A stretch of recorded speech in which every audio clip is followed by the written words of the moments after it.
Magpuri kayo sa Panginoong Diyos, lahat ng santinakpan. Magsiawit kayo at siya'y pagtangal magpakailanman. Magpuri kayo mga anghel ng Diyos sa Panginoong may kapal. Magpuri kayo mga langit sa Diyos na sa inyo'y lumikha. Magpuri kayo sa Panginoong Diyos, lahat ng santinakpan. Magsiawit kayo at siya'y pagtangal magpakailanman. Sa ngalan ng Ama at ng Anak at ng Espiritu Santo. Amen. Sumainyo ang Panginoon. At sumayo rin. Samahan natin ang isa't isa, lalo na ang mga may sakit, ang mga kababayan natin na nasa ibang lugar, nagtatrabaho para sa kanilang pamilya, sa pasalamat sa Diyos at paghingi rin ng awa at pagmamahal niya, lalong-lalo na sa ating mga pangangailangan. At upang tayo maging marapat na gawin yan, halina't magsisimula tayo sa ating mga kasalanan. Tayo pong lahat, inaamin ko sa makapangyarihang Diyos at sa inyo mga kapatid, na lubha akong nagkasala sa isip, sa salita at sa gawa, at sa aking pagkukulang. Kaya sinasamo ko sa mahal na Birheng Maria, sa lahat ng mga anghel at mga banal, at sa inyo mga kapatid, na ako'y panalangin sa Panginoong ating Diyos.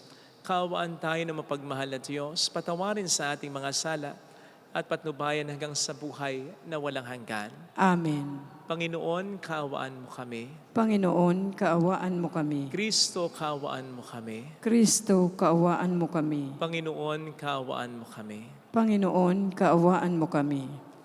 Iyuko natin ang ating ulo. Manalangin tayo. Ama naming makapangyarihan, ang iyong dumadalanging sambayanan ay matapat mo daw ang lingapit sa baybayan upang makita namin ang dapat gampanan at para rito'y magkaroon kami ng kakayanan sa pamamagitan ni Jesucristo at sa mga Espiritu Santo magpasa walang hanggan. Amen. Ang salita ng Diyos mula sa unang aklat ni Samuel. Dumating ang araw na nagdigmaan ang mga Israelita at ang mga Filisteo. Sa Ebenezer nagkampo ang mga Israelita at sa Afik naman ang mga Filisteo. Sa kanilang paglalaban, natalo ang Israel at may 4,000 ang napatay sa kanila. Nang makaurong na sila sa kanilang kampo, nagtanungan ang matatanda ng Israel, bakit kaya pinabayaan ng Panginoon na matalo tayo ng mga Filisteo? Ang mabuti kunin natin sa Silo ang kaba ng tipan. Baka kung nasa atin iyon, ay iligtas tayo ng Panginoon sa ating mga kaaway. At kinuha nga nila sa Silo ang kaba ng tipan, at sumama naman ang 2 anak ni Eli, sina Ofni at Finis. Ang mga Israelita ay napasigaw sa tuwa nang idating sa kanilang kampo ang kaba ng tipan. Umalingaw-ngaw sa palibot ang kanilang sigawan. Nang marinig ito ng mga Filisteo, itinanong nila, bakit kaya nagkakaingay ang mga Hebreo? Nang malaman nilang nasa kampo ng ng mga Israelita ang kaba ng tipan, nasindak sila. Inisip nilang may dumating na Diyos sa kampo ng mga Israelita. Kaya nasabi nila, ano ngayon ang mangyayari sa atin? Ngayon pa lamang tayo ay makararanas ng matinding kasawian. Ano ngayon ang mangyayari sa atin? Sino ngayon ang makapagliligtas sa atin? Sa mga Diyos nilang makapangyarihan? Ito ang mga Diyos na nagpahirap sa mga Ehipsyo sa pamamagitan ng iba't ibang salot. Mga kababayan, lakasan natin ang ating loob. Magpakalalaki tayo upang hindi tayo malupig at maalipin ng mga Hebreyo, tulad ng pang-aalipin natin sa kanila. Lumaban tayo. Muling naglaban ang mga Filisteo at mga Israelita at nalupig na naman ang mga taga-Israel. Ang napatay sa kanila ay 30,000 at nagkanya-kanyang takas papauwi ang mga natira. Ang kaba ng Diyos ay kinuha ng mga Filisteo at pinatay sina Ofni at Finis. Ang salita ng Diyos. Salamat sa Diyos. Poon kami iyong iligtas, pag-ibig mo'y di kukupas. Poon kami iyong iligtas, pag-ibig mo'y di kukupas. Ngayong iyong itinakwil, kaya kami ay nalupig. Hukbo nami binaya at hindi mo na tinangkilik. Binayaan mo nga kami, kaya kami ay tumakas. Lahat naming naiiwan ay sinamsam nilang lahat. Poon kami iyong iligtas, pag-ibig mo'y di kukupas. Sa sinapit naming ito, mga hintil ay nagtawa. Inuyam kaming lagi, kami iniinis nila. Pati bansang walang Diyos sa gitna ng sanlibutan, sa nangyari umiiling bilang tanda ng pag-uyam. Poon kami iyong iligtas, pag-ibig mo'y di kukupas. Kami huwag mong pagkublihan, huwag magtago sa amin.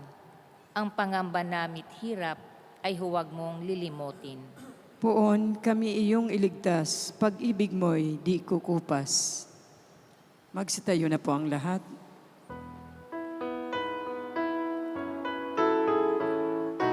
Hallelujah, hallelujah, hallelujah, hallelujah. Hallelujah, hallelujah, hallelujah, hallelujah. Sumainyo ang Panginoon. At sumaiyo rin. Ang mabuting balita ng Panginoon ayon kay San Marcos. Papuri sa iyo, Panginoon. Noong panahong iyon, may isang ketonging lumapit kay Jesus, nanikluhod at nagmakaawa. Kung ibig po ninyo'y mapapagaling niyo ako. Nahabag si Jesus at hinipo siya, sabay ang wika, ibig ko, gumaling ka.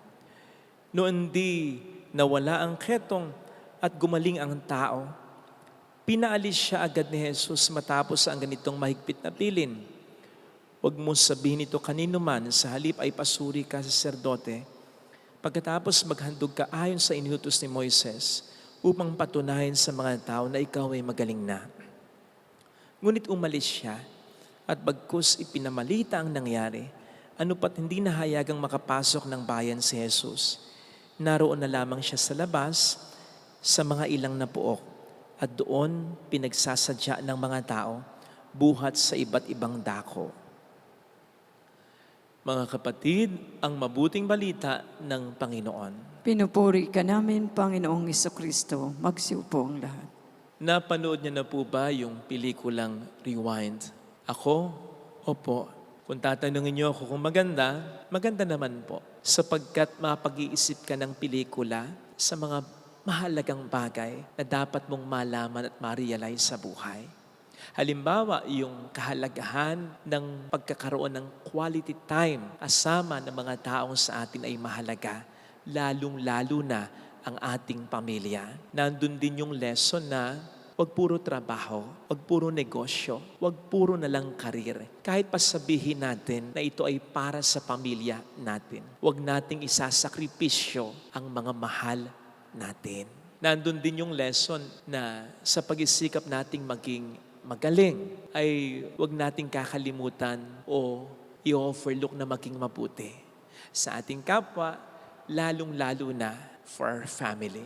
Pero alam po ninyo, nakalulungkot lamang sapagkat habang binabasa ko yung mga reviews tungkol sa pelikulang ito, at kahit na sa pagtatanong ko sa mga taong nakapanood na nito, hindi ko nakita ang isa pang mahalagang lesson ng pelikula na dapat nating baunin sa ating buhay talaga. Ano yun? Yung katotohanan at kahalagahan ng pagkakaroon ng isang malalim na relasyon sa Diyos. At hindi yung maalala lamang natin siya kapag may problema na. Tapos, didiktahan pa natin siya kung ano ang dapat na gawin niya. O hindi ba't yan ang nangyari kay Ding Dong? Kay John sa pelikula, nang mamatay si Marian or si Mary sa pelikula, doon lang niya naalala ang Diyos. Doon lang niya muli kinausap ang Diyos. At nang kausapin pa niya, diniktahan pa niya na dapat ganito, dapat ganon, ay hindi po pwede yon. Kahit na magalit pa tayo sa Diyos, kahit na magtampo pa tayo sa Diyos, ipaparamdam ng Diyos sa atin kung sino siya at kung sino tayo sa harapan niya. Bagamat tayo ay mahal niya, we are not His equal. Diyos pa rin siya at siya ang dapat na masunod, hindi tayo. Parang ganitong eksena sa ating unang pagbasa. Nang matalo ang mga Israelita sa mga Filisteo, anong ginawa nila? Kinuha nila ang kaba ng tipan. Ang kaba ng tipan ay yung presensya ng Diyos sa buhay nila. Mahalaga yon. Kapag nandoon yon, ramdam nila, kasama nila ang Diyos. So, parang ganito ang eksena sa ating unang pagbasa. Natalo ng mga Filisteo, mga Israelita. Anong ginawa ng mga Israelita? Kinuha nila ang kaba ng tipan. Ang kaba ng tipan, by the way, ang siyang presensya ng Diyos para sa kanila. So, rather than pray to God, rather than ask God what He wants them to do, sila lang nagdesisyon. Na para bang kinaladkad nila sa kamay ang Diyos at sinabi, tara, sumama ka sa amin sa pakikipaglaban at ipanalo mo kami. Sa halip na silang paakay sa Diyos for God to lead them where He wants them to go. They forced God to go where they want Him to go. They forced God to do what they wanted God to do.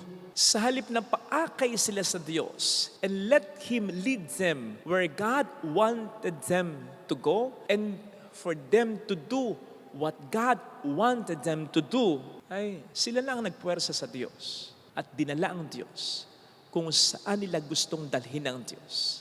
Paghawaan sa Diyos kung ano ang gusto nilang gawin ng Diyos. Napakalayo nito sa attitude nung ketongin sa Ebanghelyo. Sapagkat nalikluhod mo na siya, nagmakaawa mo na siya, bago niya sabihin kay Kristo ang mga salitang, kung ibig mo, mapapagaling mo ako. So, walang pangunguna, walang pagdidikta, walang panghihimasok. Kahit na yung hinihingi niya ay kailangan niya, hinayaan niya ang Diyos na kumilos ayon sa kagustuhan nito at hindi ayon sa kagustuhan niya. Kaya anong naging resulta? Pinagbigyan siya ng Diyos. Samantalang tinikis naman ng Diyos ang mga Israelita sa ating unang pagbasa. And yes, kahit pa matalo sila sa laban, kahit pa marami ang mamatay sa kanila. In fact, ang kaba ng tipan ay nanakaw, nakuha pa.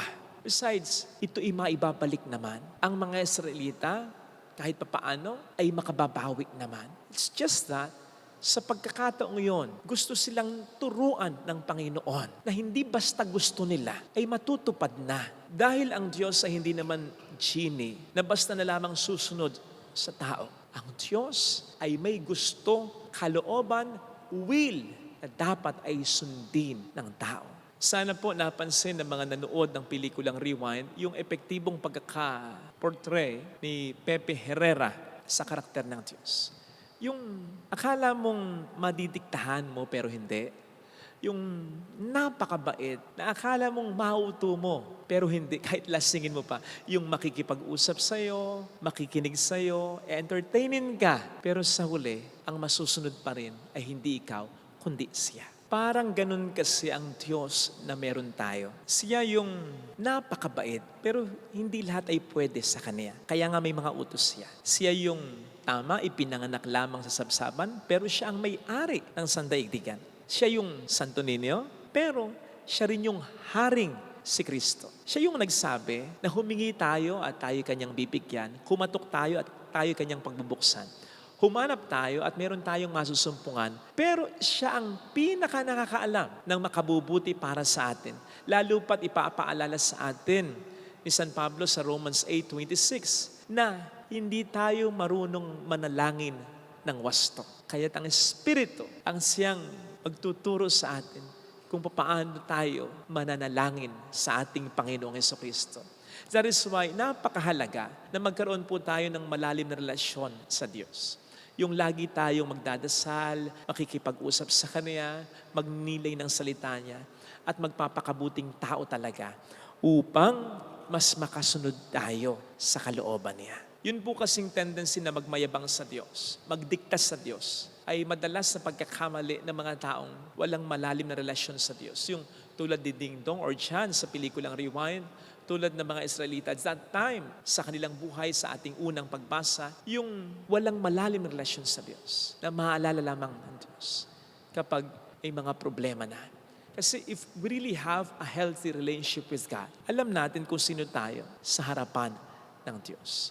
Tama na magdarasal tayo, hihiling tayo, makikiusap tayo. Kung minsan, tamang magtatampo pa tayo, pero hindi mawawala yung pananampalataya natin, yung pagmamahal natin sa Diyos, at yung ating paggalang sa Kanya. Kaya ito po sana ang hilingin nating biyaya sa ating banal na pagdiriwang. Yung matulungan tayo ng Diyos na hindi maging mayabang. Dahil mas lalo tayong hindi pagbibigyan ng Diyos pag ganyan. And yes, kahit pa marami ang mawala sa atin, kahit pa sobra tayong masaktan, kung ito naman ang kinakailangan upang mabasag niya ang ating yabang. Sabi nga po ni Santiago sa chapter 4 verse 6, kinakalaban ng Diyos ang mga mayabang at pinagpapala naman niya ang mga mapagkumbaba. I suppose, ang pinakahuli natin gustong makalaban ay ang Diyos. At ang pinakauna naman natin gustong makakampi ay ang Diyos. Maging mapagkumbaba nawa tayo, lagi tayong tumawag at magpasalamat sa Diyos. Magkaroon nawa tayo ng mas malalim na relasyon sa Diyos. Amen. Ilagay natin ang ating kanang kamay sa tapat ng ating puso.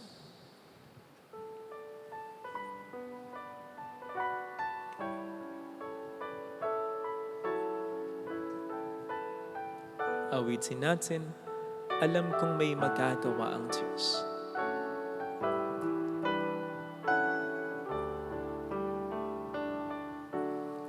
Alam kong may magagawa makapangyarihan siya. ang Diyos. Alam kong may magagawa ang Diyos. Alam kong Walang imposible sa Kanya. magagawa ang Diyos. Kung ako'y magtatapat, Kung ako'y magtatapat sa Kaniya'y maglilingkod. sa Kanya'y maglilingkod. Alam kong may magagawa ang Diyos. May magagawa ang Diyos. Alam kong diringhin ng Diyos ang samo Alam kong sapagkat mahal niya. diringgin ng Diyos Alam niya ang samo pinagdaraan. ko. Alam kong diringhin ng Diyos ang samo. Alam kong diringgin ng Diyos ang samo ko.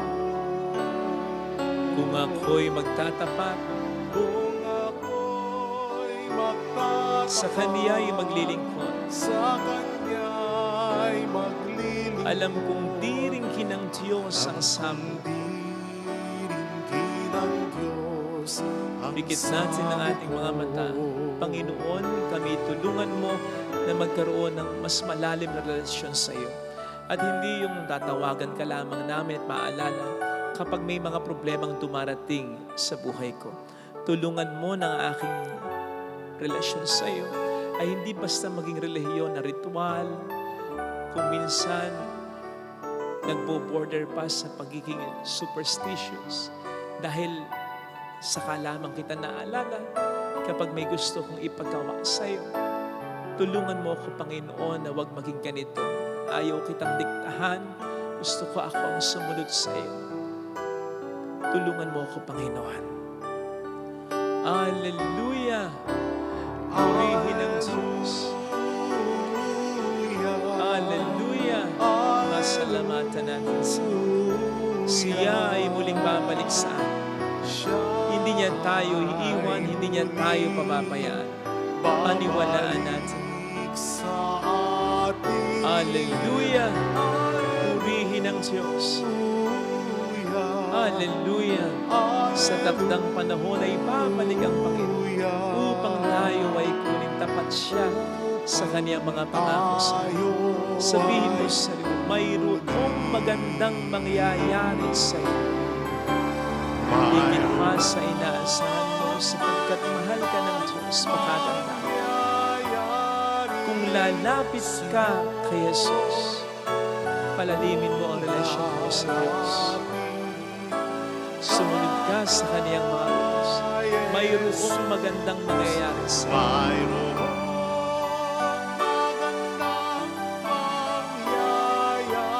Kung lalapit kay Jesus,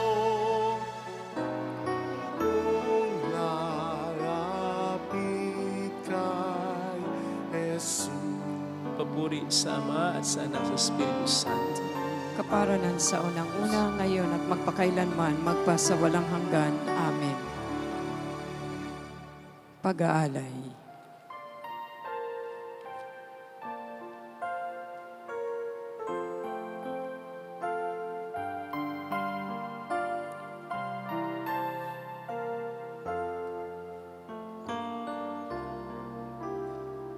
Paghahanda ng alay ay narito po.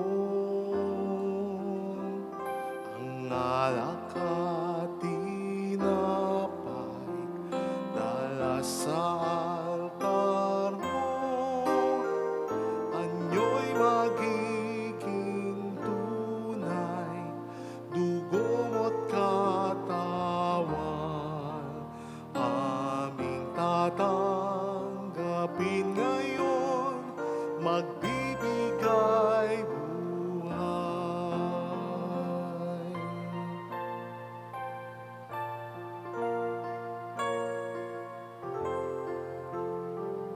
Manalangin tayo, pang ating handog Magsitayo ay po ang maging lahat. kalugod-lugod sa Diyos samang makapangyarihan. Tanggapin nawa ng Panginoon itong paghain sa iyong makamay, sa kapurihan niya at karangalan, sa ating kapakinabangan at sa buong sambayanan niyang banal. Ama naming lumikha, ang paghahaing ito ng iyong sambayanan ay iyong marapatin ngayong paunlakan.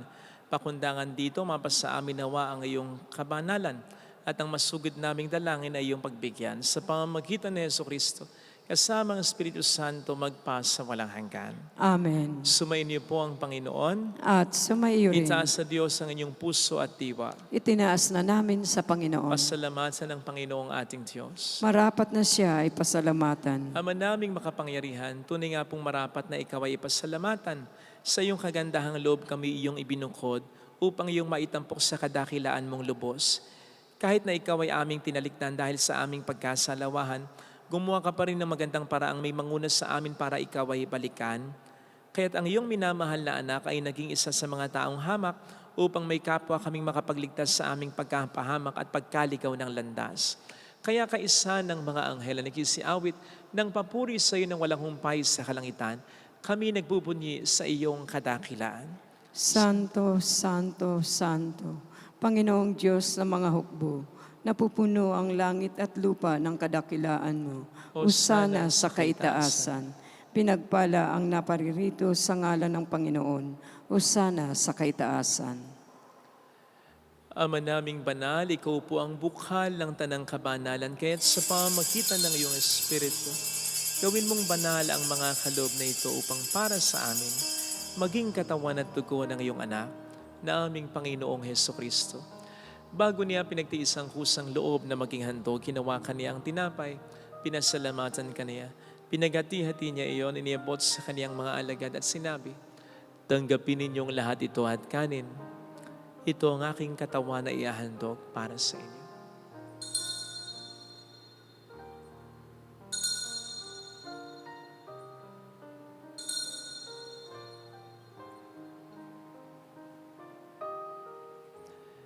Gayun din naman nang matapos ang hapunan, nawakan niya ang kalis.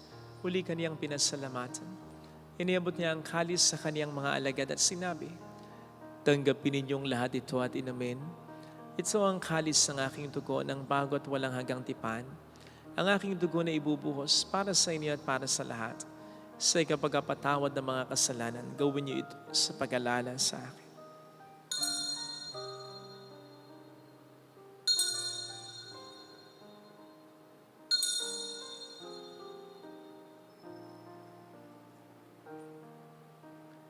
Ipagbunyi natin ang misteryo ng ating pananampalataya. Si Kristo'y namatay, si Kristo'y nabuhay, si Kristo'y babalik sa wakas ng panahon. Ama, ginagawa namin ngayon ang pag-alaala sa pagkamatay at muling pagkabuhay ng iyong anak.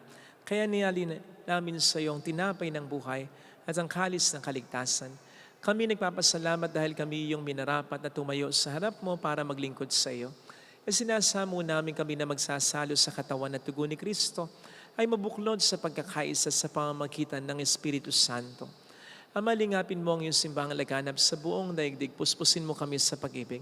Kaisa ni Francisco na aming Papa, ni Dennis na aming Obispo at ng Tanang Kaparian. Alalahanin mo mga kapatid naming nahimlay nang may pag-asang sila'y muling mabubuhay, lalo ng aming mga ipagdarasal. Saglit nating ipagdasal ang ating mga minamahal na yumao. Kawaan mo sila at patuloyin sa iyong kaliwanagan. Kawaan mo at pagkingtapatin kaming lahat na makasalo sa iyong buhay na walang wakas. Kaisa ang mahal na birhen ng Lasalet, ang ina ng Diyos. San Jose ang kabiyak ng kanyang puso, lahat ng mga banal na namuhay dito sa daigdig ng kalugod-lugod sa iyo. May pagdiwang nawa namin ang pagupuri sa ikararangal mo sa pamamagitan ng iyong anak na aming Panginoong Jesucristo. Sa pamamagitan ni Kristo, kasama niya at sa Kanya, ang lahat ng parangal, papuri ay sa iyo, Diyos amang makapangyarihan, kasama ang Espiritu Santo, magpa sa walang hanggan. Amen. Tumawag tayo sa Ama.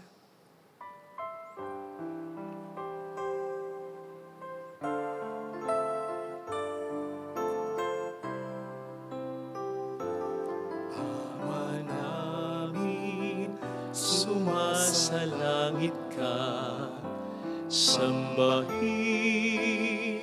ang ngalan mo, mapasa amin ang kaharian mo, sundin ang loob mo dito sa lupa para ng sa langit. Bigyan mo kami ngayon ng aming kakanin sa araw-araw at patawarin mo kami sa aming mga sala para ng pagpapatawad namin sa nagkakasala sa amin, at huwag mo kaming ipahintulot sa tukso at ihadya mo kami sa lahat ng masama. Iniling namin kami adya sa lahat ng masama, pagkalooban ng kapayapaan araw-araw, iligtas sa kasalanan sa kapahamakan sa mga seryosong karamdaman. Samantalang aming pinaghahandaan ang dakilang araw ng pagpapahayag ng tagapagligtas namin si Heso Kristo. Sapagkat iyo ang kaharian, ang kapangyarihan at ang kapurihan magpakailanman. Amen. Panginoong Heso Kristo, sinabi mo noon, sinasabi mo rin sa amin ngayon, Kapayapaan ang iniiwan ko sa inyo, aking kapayapaan ang binibigay ko. Tunghayin mo ng aming pananampalataya, huwag ang aming pagkakasala. Pagkalooban mo kami ng kapayapaan at pagkakaisayon sa iyong kalooban, kasama ang Espiritu Santo magpasa walang hanggan. Amen. Ang kapayapaan ng Panginoon ay sumainyo nawang lahat. At sumaiyo rin. Magbigayan tayo ng kapayapaan sa isa't isa. Peace be with you, kapayapaan. Kordero ng Diyos. Kordero ng Diyos na nag-aalis ng mga kasalanan ng sanlibutan, maawa ka sa amin. Kordero ng Diyos na nag-aalis ng mga kasalanan ng sanlibutan, maawa ka sa amin. Kordero ng Diyos na nag-aalis ng mga kasalanan ng sanlibutan, ipagkaloob mo sa amin ang kapayapaan.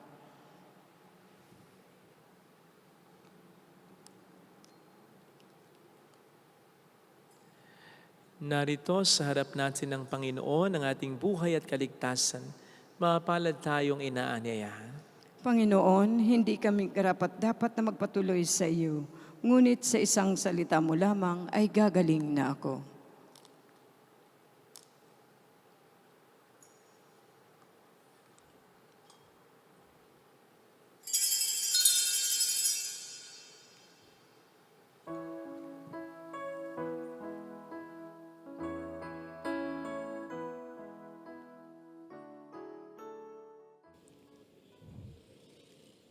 Panalangin para sa espiritual na pakikinabang. Panginoong Hesus, ako ay naniniwala na ikaw ay nasa kabanal-banalang sakramento. Iniibig kita ng higit sa lahat at ninanasa kong tanggapin ka sa aking kaluluwa.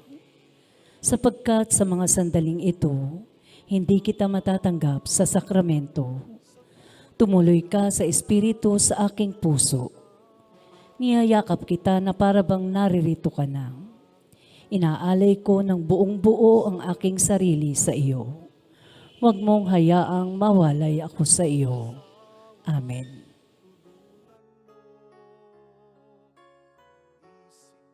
Pagkilos nawa'y magbago, na ang angkay maging iyong iyo.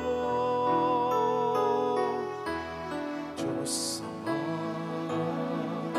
mapagmahal, bukalang kaligayahan buhay, tingin kami iyong angkan sa tulong ng anak mong banal. Ipadala ang iyong Espiritu sa mag-anak mong sumasamo sa tulong ng anak mong banal.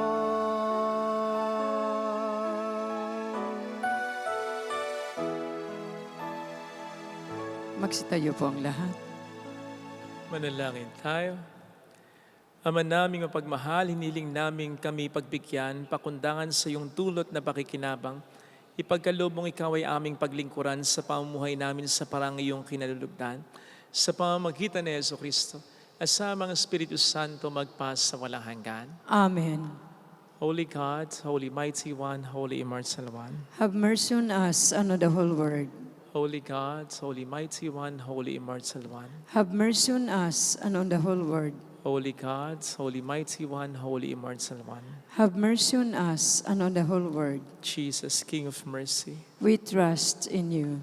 Alalahanin, o mahal na Alalahanin o mahal na Birhen ng Lasalet, ina ng pag-asa, ikaw ang nagpaalala sa amin magbalik loob sa Ama. Ito ang nagpapatunay na ang kagandahan loob mo'y nanatiling busilak. Sa pag-aaruga mo sa amin, tungkulin mo'y tinupad. Sa paanan ni Kristo'y itinuring mo kami mga tunay mong anak. Kaya ninais naming ni Isay huwag mapahamak. Maging sa iyong walang tigil na pananalangin, pati luhay pumatak. Huwag naman mawala ng saysay ang iyong paghihirap. Hiling nawa namin sa iyo o aming inang liyag, na matapos ang pakikibaka namin sa mundong ito at sa pananatili naming tapat kay Kristo. Sa kapurihan mo'y makibahagi kaming ganap. upang kung nasaan ka ngayon ay maparoon din kaming lahat. At ang kaganapan ng kaluwalhatian ng Diyos Amay, tuluyang matupad siya'y nawa. Mahal na Birhen ng Lasalle, tagapagkasundo ng mga makasalanan. Ipanalangin mo kaming walang patid, kami mga dumudulog sa iyo. Maraming salamat po sa inyong pakikiisa at pagtulong. Sumayin niyo ang Panginoon. At sumaiyo rin. Pagpalain kayo kasama ng ating pamilya ng pagmahal na Diyos, ng Ama at ng Anak ng Espiritu Santo. Amen. Umayo tayo sa kapayapaan ni Kristo. Salamat sa Diyos. Salamat din po.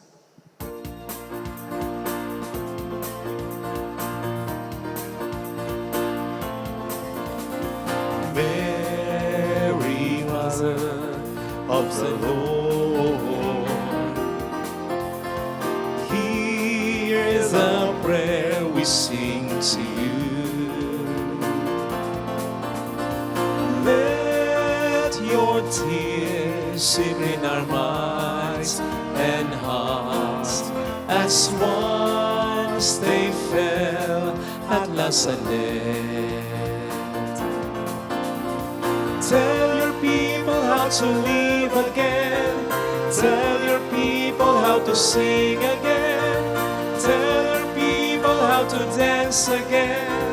Tell your people how to pray again.